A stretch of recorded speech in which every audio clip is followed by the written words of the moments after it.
Hello, I'm Paul Briley, and you're listening to Off the Comma. On this podcast, we explore all facets of what it means to feel stuck in life. We talk with people just like us who have found themselves sitting on a comma and not knowing where to go next. We'll unpack the experience, where they felt stuck, what they experienced, and what they learned. My goal is to inspire you by seeing yourself in others and finding possibility for yourself. Let's get into this week's conversation. Welcome back, everybody, to another exciting episode of Off the Comma. I am very excited to be here again this week. It's just such cool conversations we have, and I feel like it's important work that we are doing collectively as a community of storytellers here on Off the Comma.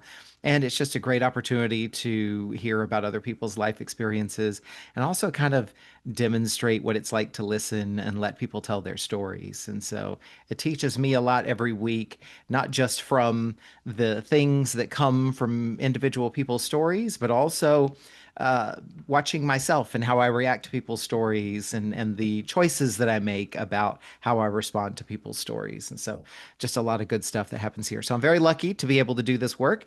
And with that, I want to hand it over to our guest for this week, Theresa Smith. I'm going to let her introduce herself in just a moment. But as with so many of my guests, I have not had an opportunity to meet Theresa before our conversation today. And so I'm very much looking forward to learning about her through her story today and getting to know another powerful soul and hear about her experience with being on a comma and getting off the comma. So, Theresa, let's start with introductions. I'll hand it over to you. Tell us, by way of introduction, how would you like to be known? How would you describe yourself as a person?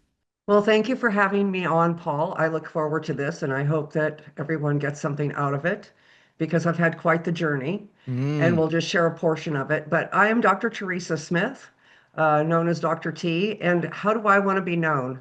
I am known as a person who, when she decides to do something, she finds a way to do it. So I'm a mover Mm. and a shaker. And my friends have always commented on that. When I decide I want something, I desire it from the heart, I go for it and I get it. Mm. Mm. Nice. I hear And determination and kind of clarity and perseverance in that, right? there is, and I've just never been afraid to jump off the cliff. And I have always flown, and I have made many failures. I don't care. The point is, I go for it. I Mm. experience it. I do it, and I do it with humor, because to me, everything can be made funny, and I'm a very funny person. So yeah, that's how I want to be known. I'm known as a funny person. I'm creative, and I go and I do. Nice. I'm looking forward to seeing how these traits show up in your story that you'll share with us today. So already I'm resonating with a number of things that you're saying. And you know what? I didn't think to ask. How would you like to be addressed? Teresa, Dr. Smith? How would you like? Teresa, Teresa is just fine. I honestly, Paul, I only use the Dr. Teresa just because it was a lot of hard work. And also I pull the doctor card out when I need to like have some kind of authority over someone. Other than Hmm. that, doctor means teacher. It Okay. doesn't mean anything else. Well, you've worked So hard to earn it, and it gives you a Teresa's lot of good. options for how to be addressed and how to be acknowledged, doesn't it? Yes, it Nice. does. You're one of several people I know who have worked hard to earn a doctorate, so that's wonderful. Is there anything else before, by way of a brief introduction, before we get into the story here in a minute? Is there anything else that you would like for people to know about you? I love my life. I love who I am, and I love living it. That's it. Nice. Okay. Well, then let's jump into the story because something tells me that there's a lot to be shared today. Before we get into our five questions, the first question I always ask every guest is, as you think ahead to the next 30, 40 minutes or so of telling your story today, what intention would you have for yourself? The intention for myself is to share with others that life is what you focus on, and you Mm. can have whatever your heart desires. Mm. So I just want to share that with people. That's what I want to leave the planet with. I want to share how to have what your heart desires. Mm. I love that. That resonates with me right off the bat. My intention today is to support you in your intention to be able to create space for you to share your story today. And that there will be people out there who will see a little bit of themselves in you and your story, and it will help them feel maybe a little bit more connected, a little less alone. And in the best of cases, exactly what you just said, right? That they will feel inspired or maybe even empowered to go out and do something that they've been wanting to do. Nice. Let's jump in then. Question one, Teresa. Where in your life have you found yourself sitting on a comma? So many places. However, the one that we're going to discuss today is when 13 years ago, I was standing in my backyard and a neighbor was yelling, and then the rest I don't remember. Apparently, I went out front and he punched me in the face. He broke my Mm, entire face. I have no memory of this. But that is not the point of the story. The point of the story is where that took me. mm, Because that comma was somebody told me because I was in spiritual new age groups, whatever you want to call it, and everybody mm, said, you 100% created that. And I sat there and I went, because they say, everything you create everything in your world. And everybody really gets into that. They're like, yeah, I create everything in my world. I did, and I refused to believe that. I mm, refused to believe that I created somebody hitting me to hurt me. Like, mm. why would I do that? Mm, That was the comma. And so that is the journey that sent me down the road of learning more about how our mind works. How, yes, I was in his field of violence. I did not create that. mm, I'm also not a victim. But mm, that was a huge turning point for me because at the same time, I also was learning that 95% of dis-ease, and I hyphenate dis-ease, is from what you think and feel. Well, now as a chiropractor I'm in my 20 years, I was like, well, then if that's true, which I really believe that is true because you can see it in so many people, then what was I doing as a chiropractor? Adjusting mhm, people. And I looked back at all my patients and I went, my God, these people have had the same problem for all these years. People come in and they go, oh, so and so's had pain in my ass. And they have sciatica. It's like, what? mhm. So those two things, probably two commas, but they happened at the same time and they sent me down a path of learning, of exploration. I'm really curious to hear where this goes. There's some things here that are definitely kind of sitting with me in my own personal journey right now and so forth. But let me reflect and acknowledge a couple of things here for you, and then obviously you'll continue. And when I reflect, anytime I misrepresent or misreflect something, by all means, correct me. Okay. So you had been up to that point in your life kind of on a path of, you said kind of spiritual groups, new age groups and so forth. Sounds like you had been in, a place of exploring and mindset and mentality and belief and so forth. And then this event happens and you have an audience who's kind of reflecting at you saying, well, if you create all the other things in your life, then this too you created. And that was a moment of significant dissonance for you, right? Like, wait a minute, hold on. Yeah.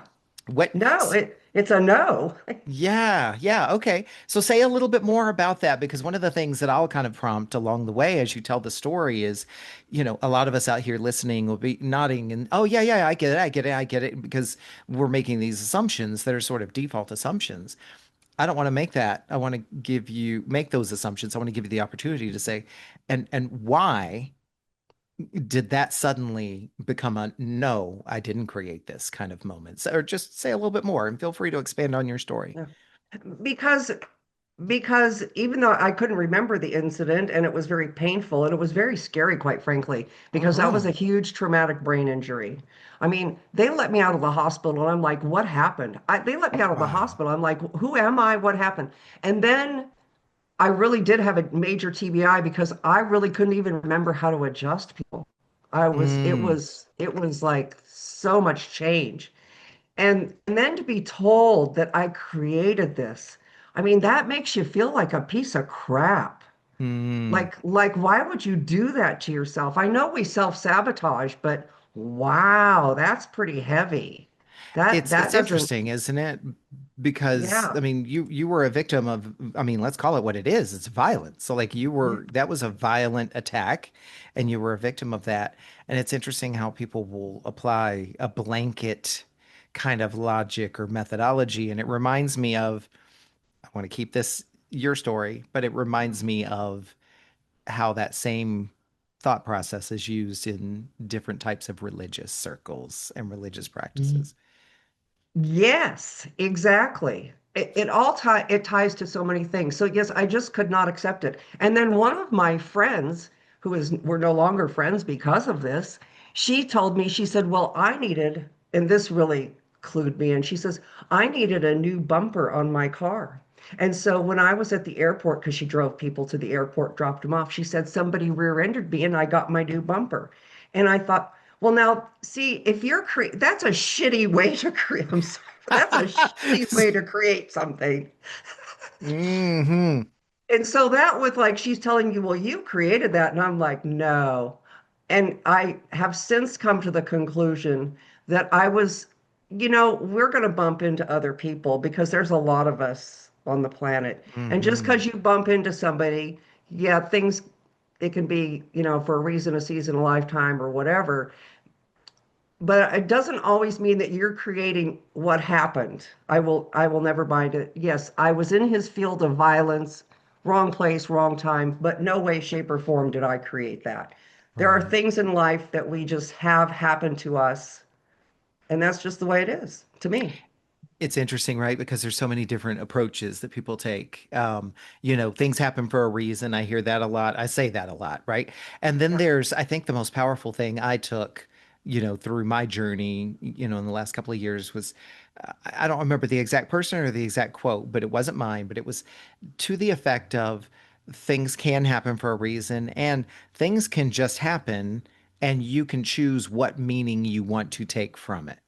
And that is the only thing that was important for me was what did I do with what happened? Hmm. And what I did was I went on a journey of discovery and more learning and acceptance, quite frankly, of okay, that happened. I don't talk about it much. I don't, it's just for the podcast here Hmm. because it's not my story anymore. I'm not Mm. into story really. But I'm glad it happened because now I am so much wiser. I have learned so many things. And, I even wrote a book about it because I want to share with people. If you understood how your mind worked, then when these things happen to you, this is your what we call the hero's journey. Hmm. Then what are you going to create from that? That's really important. I think it's okay to get stuck in something for a short period of time, feel sorry, feel bad, whatever. But then what are you going to do? That is where you are the owner of what you're going to do. That's where you're the Mm. creator. So share more because you said that was really the point of the conversation today. The act that happened, the violence that you endured was the prompt, and then the journey followed. What more would you say to us about the things that you learned on the journey? What changed for you? What did you experience? I mean, that's the part we really want to kind of hear is as you were sort of sitting on that comma, what was happening for you? What was it like? Where did it take you? Yeah, it was a challenge because I really, again, I couldn't remember how to adjust people. So I wasn't sure about that. And then I wasn't sure about myself. And then I'm living in danger. I fenced in my property, which was really ridiculous. But Mm. then I just started searching for more, how did the mind work? The various parts of the mind. The mind is very complicated. You have your conscious mind, your unconscious mind, your subconscious mind, you have your ego, and they all have different jobs.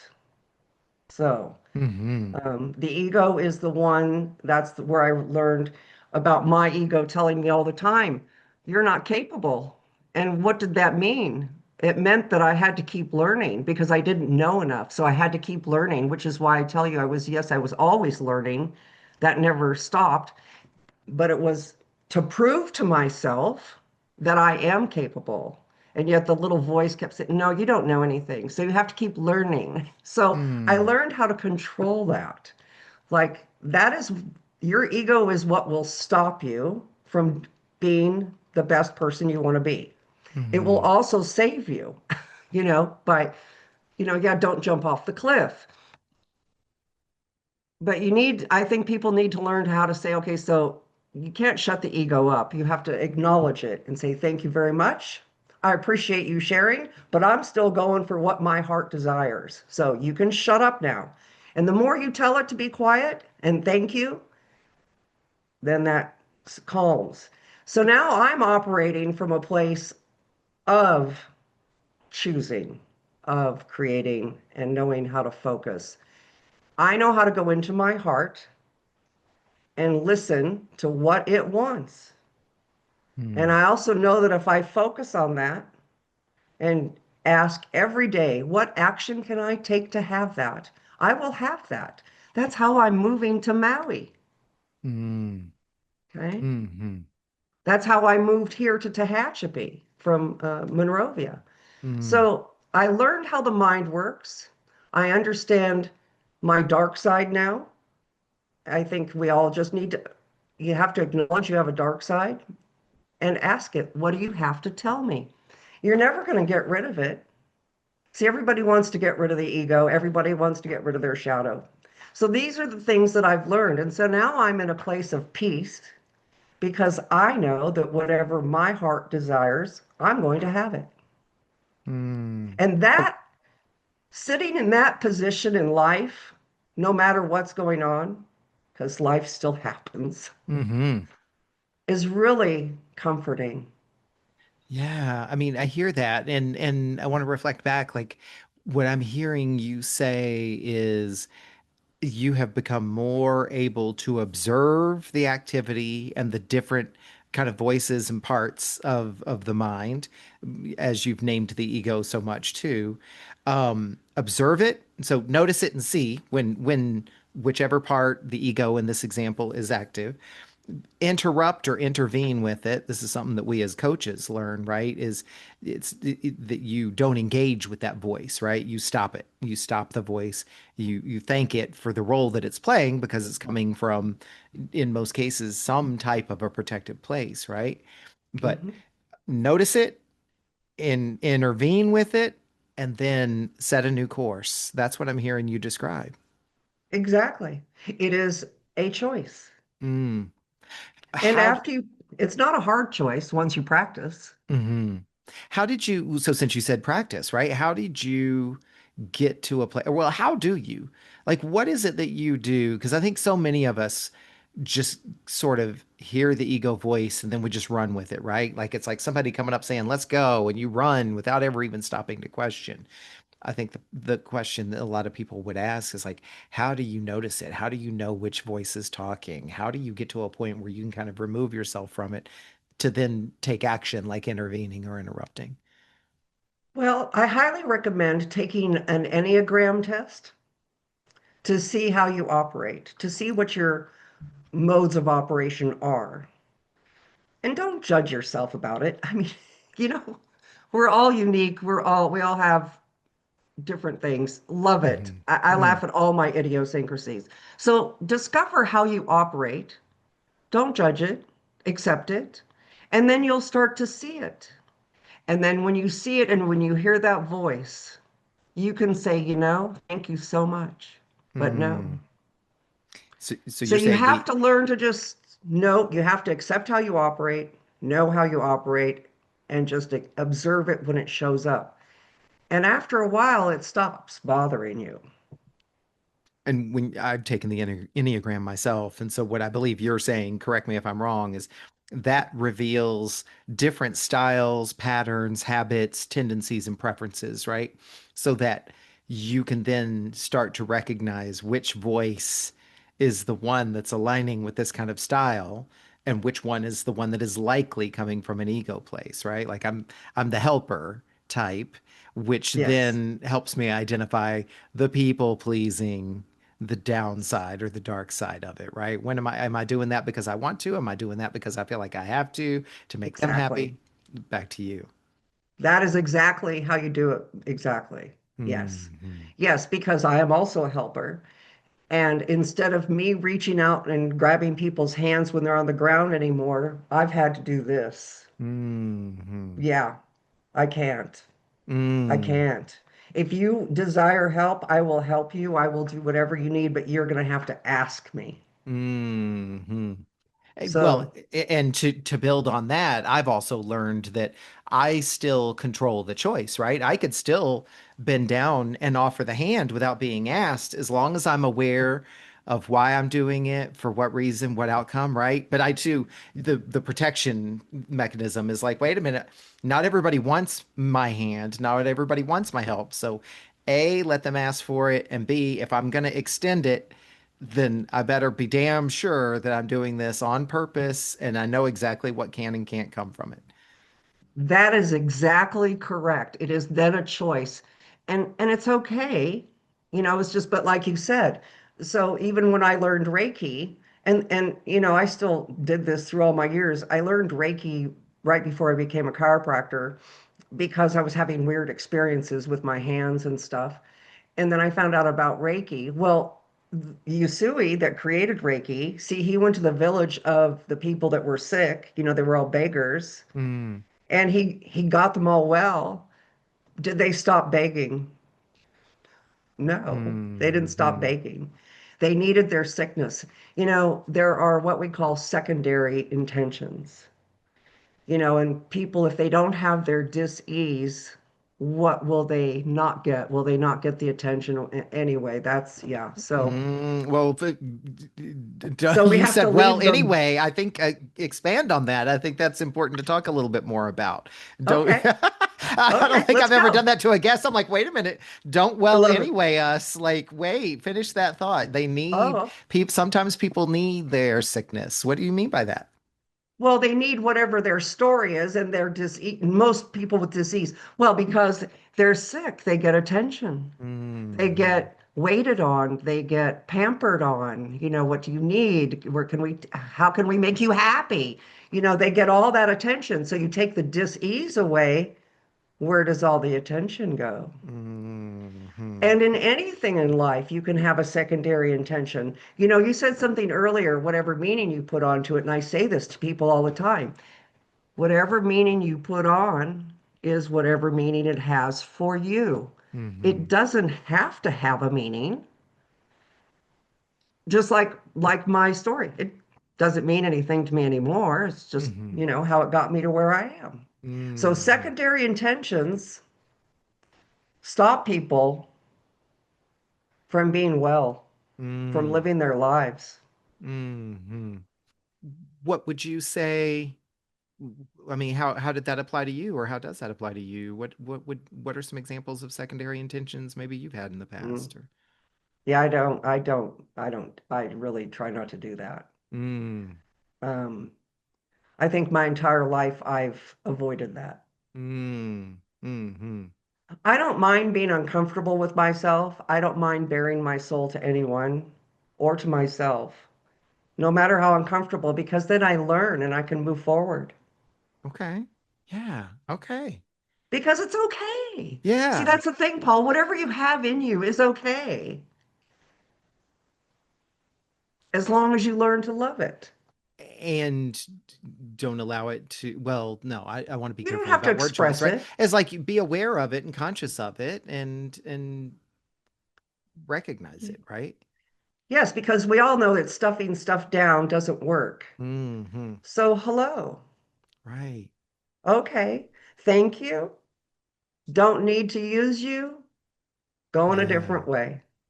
Let me ask the second question, Teresa. I feel like you've kind of answered part of it already, but whatever else you would add here, and you can go backwards and forwards in the story as well. The second question is, as you look back on this comma that you were sitting on, or these commas, you've said a couple of commas, what did it create for you? They actually created expansiveness because I went searching to look for more answers, more knowledge, more ways to manifest what I desired. So they did not hurt me in any way. Mm, I mean, yes, physically, emotionally for a while, but I didn't let that stick. Mm, It's just something that happened. It, and the only thing that came out of it for me was I learned more. I became a better person. Like I said, I can sit here and I know I can create whatever I desire. mm. Uh, That's peace.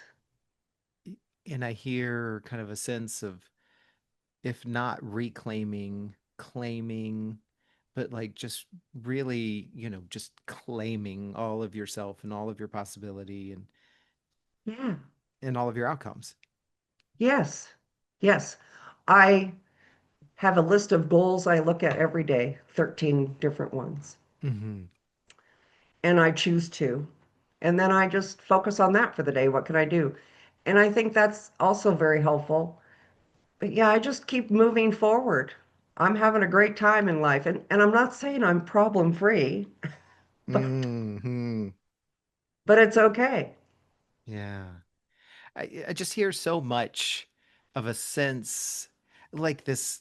mm, Definitely a sense of acceptance, awareness, agency, but just this kind of like zoomed out perspective to see the bigger picture, to see, where you fit in it and how you flow through it. Like, I, when you're able to kind of release and let go so many things and yet put your attention on the things that you want to, I mean, I just get this sense of like, yeah, I just kind of live a little bigger. I do. I live bigger. Yes, I am going to always listen to my heart now. I know Hmm. exactly what my heart wants. I check in with it a few times a year, do a meditation, and then I know how to translate that in to my desire into focus and then manifestation, Mm. even while life happens. Because as you Mm. know, this comes up, that comes up. For sure. And that For doesn't mean sure. I'm at peace all the time. I Hmm. get angry because here's the thing people don't realize, or maybe they do, but as nice as I can be, there's the opposite end. Mm. As sad as I can be, there's the opposite. So it's a choice. Mm. However, to be aware that I have that range and I allow myself that range, and then I decide where I want to be. Mm. Mhm. It, it's really interesting, right? Because I think a lot of people, and I myself have been that person before and still am sometimes. It's like whatever I experience, that mood, that feeling, that emotion, or whatever, the overwhelm, like it feels like it's everything now, and that's defined who I am.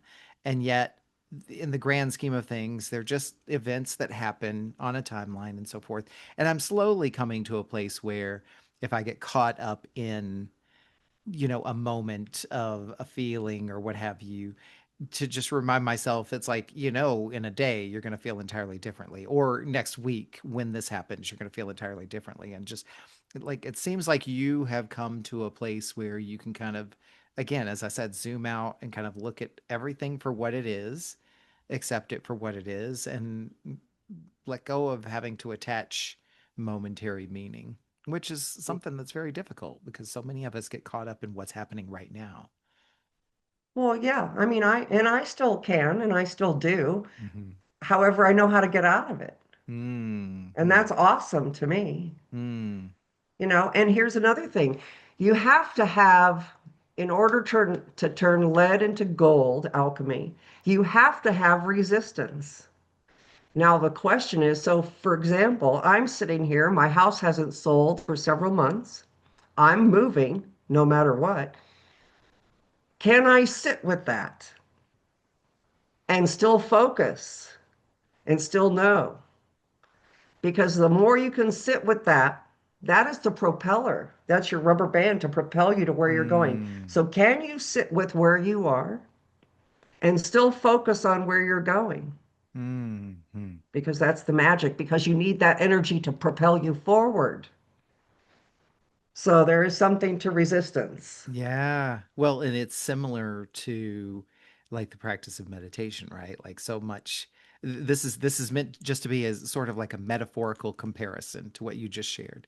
But like people will practice meditation. It'll be quiet. They'll have certain kind of music, certain kind of posture, da da da, so they can learn how to meditate, right? And yet, the purpose of meditation is that if you're on a busy subway or on a busy bus or on a busy street, that you can go into yourself and reclaim your peace despite the chaos. And it's so interesting, right? Like even in my own practice in the past, like having to get rid of chaos so I can practice meditation, which, by the way, there's nothing wrong with any of this. It's just an No. interesting notation, right? And yet, once you're able to meditate, the whole point is that you can call upon it anytime, anywhere. And what made me think of that is what you're describing is there's potentially some worry and some stress and some uncertainty and some like anxiety around, wait a minute, I'm moving and what about selling my house and so on and so forth. And yet you're able to anchor yourself, bring yourself down and say, I am still moving and I'm going to focus on that. And the rest of this, it sounds like, is going to work itself Yeah. out. However, it's going to work itself out.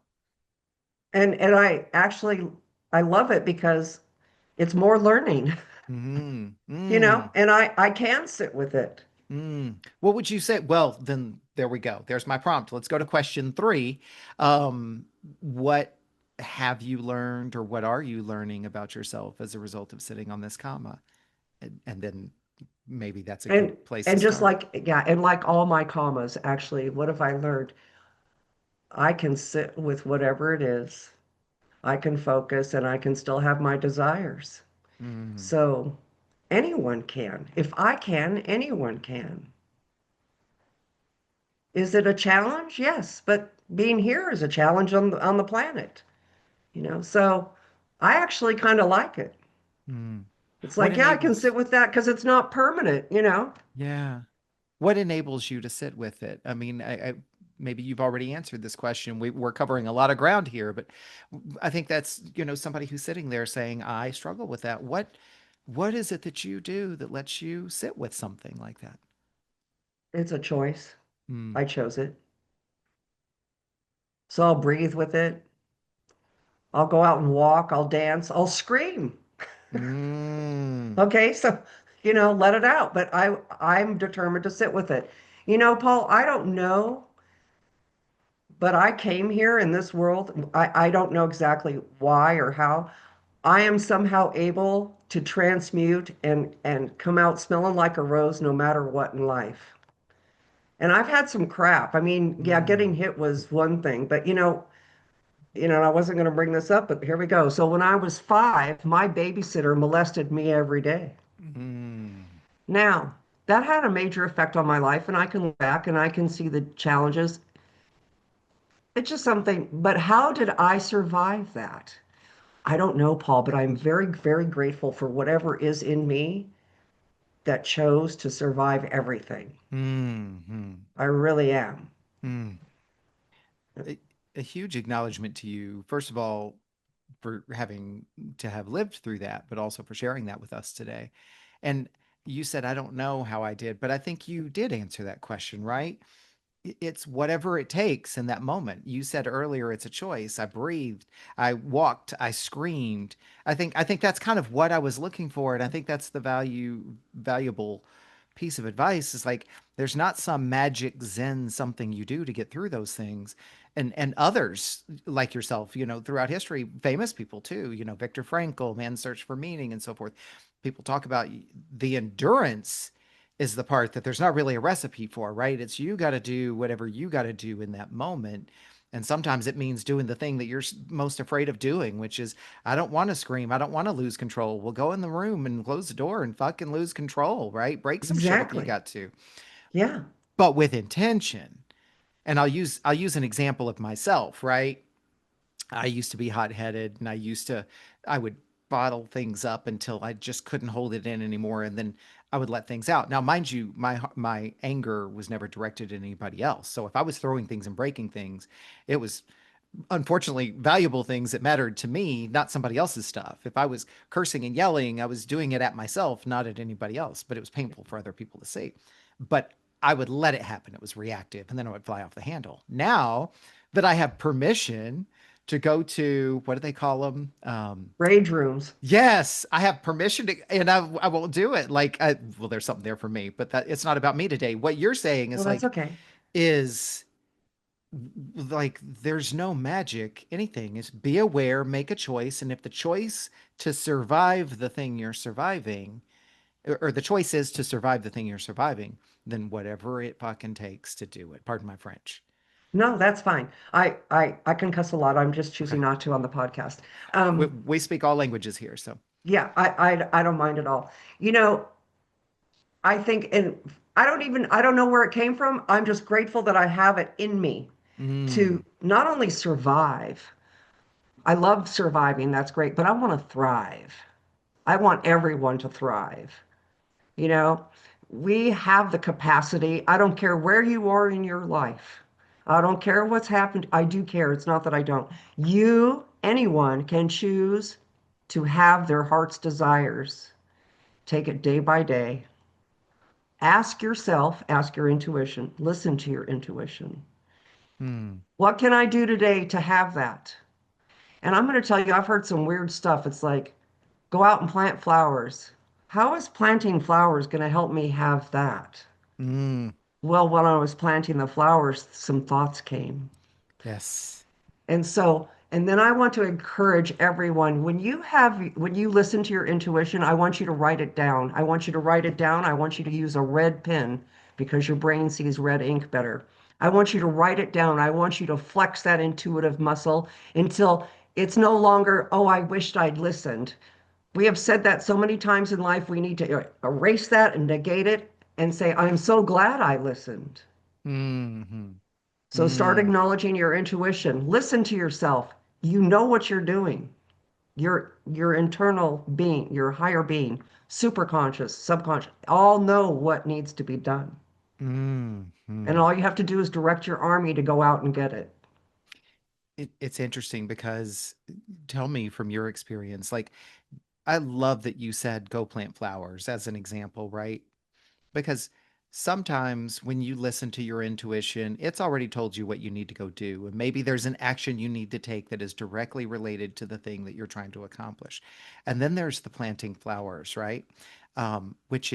And sometimes you need to leave it alone and let it rest and go do something else that is equally beneficial for you or that is a distraction from whatever you're going through or is a place where you can be so distracted with something else that you actually can pay attention and listen. I had a spiritual reader tell me one time it was about the metaphor was similar, but it was chopping wood.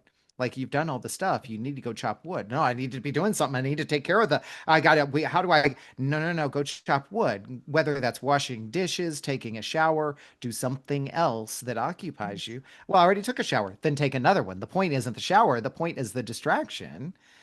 Yeah. And so I just love that you said that. Go plant flowers. Sometimes whatever is Yes. eating you, whatever's bothering you, whatever you're building, go plant flowers because it needs time to rest too, or it needs Right. time to do its thing. Yeah, you don't know what the energy is being stirred up in the background. You don't know what's going on.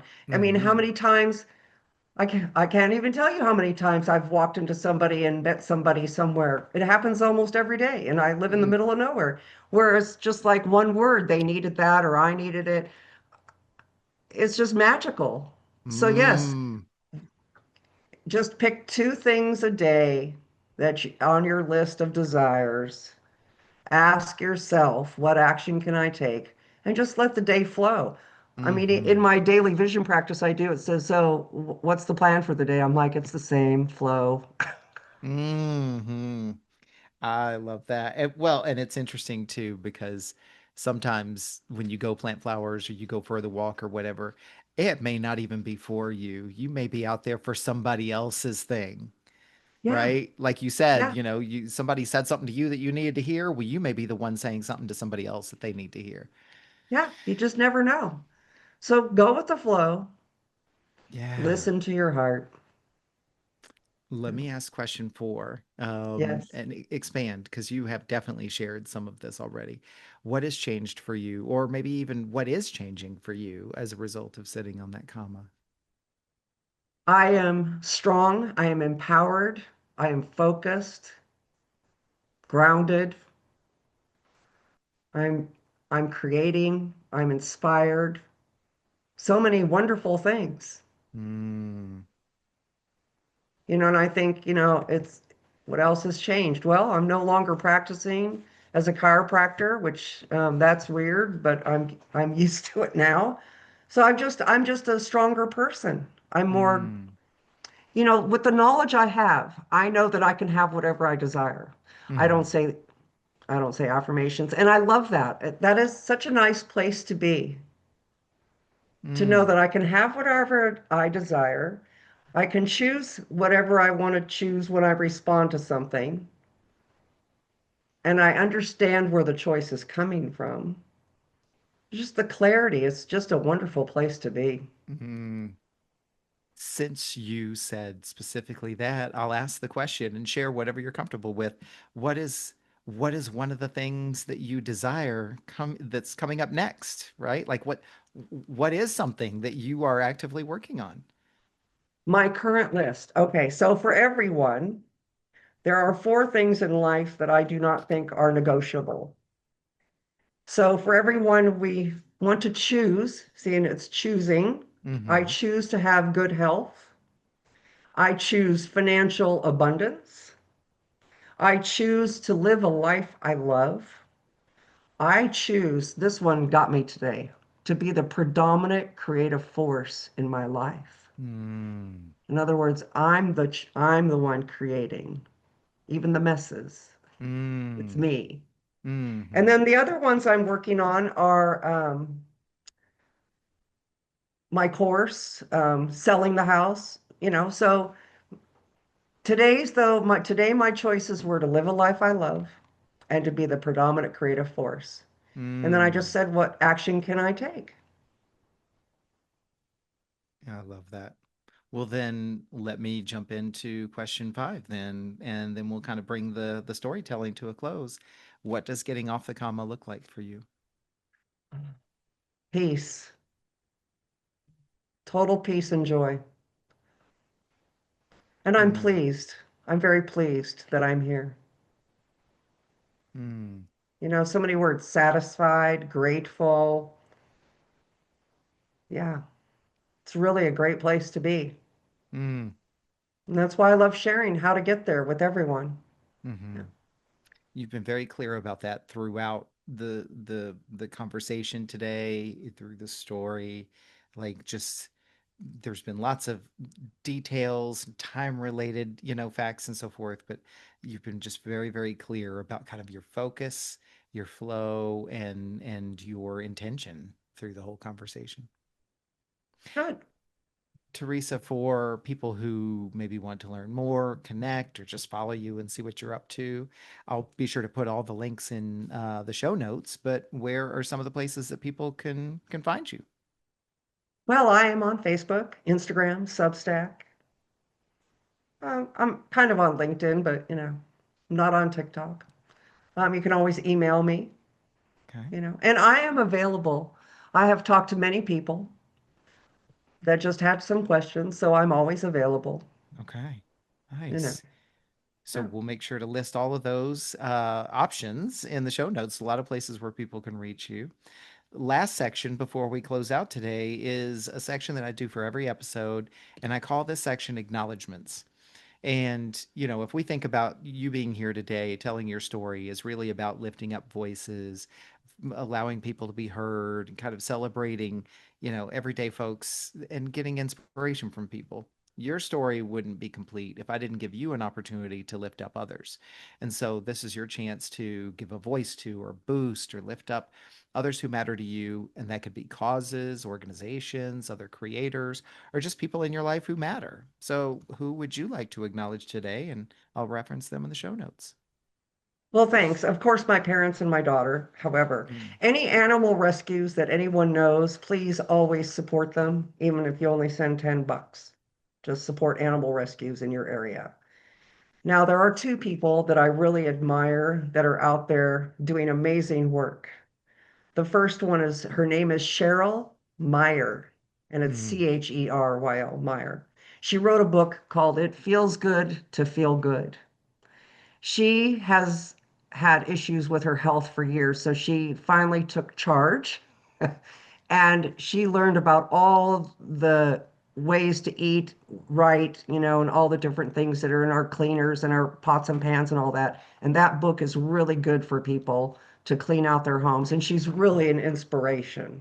Uh, Mm, you would love talking to her. She's adorable.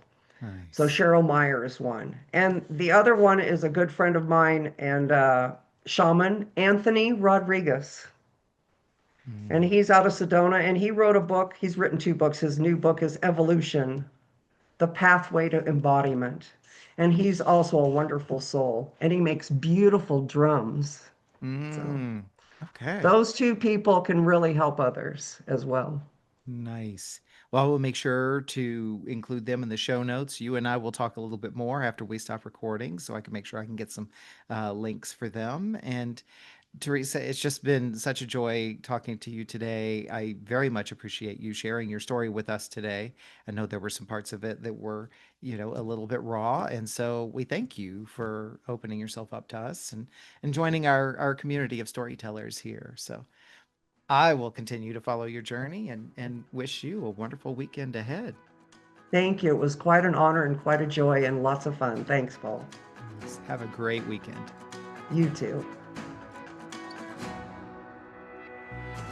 What an honor it is for me to hear and share these powerful stories. I hope you feel the same way. Think about what you learned from this conversation. I encourage you to write it down in some form of journaling or reflection because surprises can reveal themselves to you when you write your thoughts down. If you were moved by today's conversation, pass it along to someone you care about. And if you do discover something you'd like to unpack further, book a call with me and let's talk about it. My links are in the show notes. Be sure to like this episode and follow the podcast here on this platform and all social media at Off the Comma. Feel free to interact and comment. Thank you for listening to this episode of Off the Comma. As always, keep noticing and keep listening.